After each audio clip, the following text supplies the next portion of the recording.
نحمدہ و نصلی علی رسولہ الکریم۔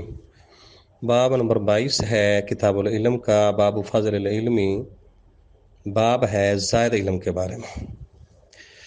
امام بخاری رحمہ اللہ کے استاد ہیں سعید بن عفیر، جن کا تعلق ہے مصر کے ساتھ، اور یہ حدیث صحیح بخاری میں 6 دفعہ آئی ہے۔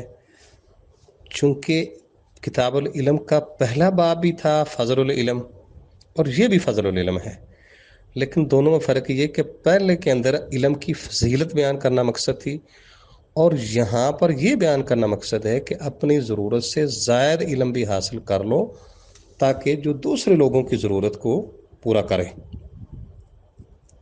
سیدنا عبداللہ بن عمر رضی اللہ تعالیٰ عنہ بیان فرماتے ہیں کہ سمعت رسول اللہ صلی اللہ علیہ وسلم، میں نے رسول اللہ صلی اللہ علیہ وسلم سے سنا، قال آپ نے فرمایا بینا انا نائم، آپ فرماتے ہیں کہ میں اسی اثنا میں سویا ہوا تھا کہ اوتی تو بقدح لبن، میرے پاس ایک دودھ کا پیالہ لایا گیا، فشرب تو میں نے پیا، حتی انی لأری الرّی یخرج فی اظفاری، میں نے یہاں اتنا پیا کہ میں دیکھا کہ شرابی کو دیکھتا ہوں کہ میرے ناخنوں سے بال نکل رہی ہے۔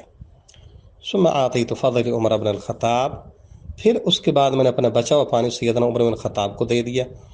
تو صحابہ نے پوچھا اللہ کے نبی آپ نے اس کی کیا تعبیر کی ہے؟ آپ نے فرمایا اس کی تعبیر علم ہے۔ اب اس خواب کے اندر دودھ سے مراد علم ہے، جس طرح دودھ جسم کی مکمل غذا ہے، اس طرح علم روح کی مکمل غذا ہے۔ علم اور دودھ دونوں میں ایک مشترک بات یہ کہ دونوں سے بے شمار فائدے حاصل ہوتے ہیں۔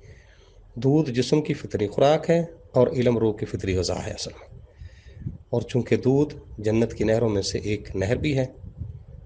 اور تیسری بات یہ ہے کہ اس کے اندر سیدنا عمر رضی اللہ تعالیٰ کی فضیلت اللہ کے نبی صلی اللہ علیہ وسلم نے بیان کی ہے۔ اور سیدنا عبداللہ بن مسعود فرمایا کرتے تھے جب سیدنا عمر رضی اللہ تعالیٰ شہید ہوئے تھے نا، کہ ذہبت 19 العلم، کہ 90% علم آج چلا گیا ہے۔ باقی ایک روایت بیان کی جاتی ہے کہ سیدنا علی رضی اللہ تعالیٰ کو میں علم کے شہر ہوں آپ نے فرمایا تھا، اور علی اس کا دروازہ ہے۔ اس روایت کو امام بخاری رحمہ اللہ تعالیٰ نے، امام ترمذی رحمہ اللہ تعالیٰ نے، دار قطنی رحمہ اللہ تعالیٰ نے، یحییٰ بن معین رحمہ اللہ تعالیٰ نے، ابو حاتم رازی نے، یحییٰ بن سعید نے، ابن جوزی نے، ابن حجر نے، اور امام ذہبی رحمہ اللہ تعالیٰ، سب نے اس کو بالکل بے بنیاد اور ضعیف قرار دیا ہے کہ سیدنا علی کے متعلق رسول اللہ نے فرمایا تھا میں علم کا شہر ہوں اور علی اس کا دروازہ ہے۔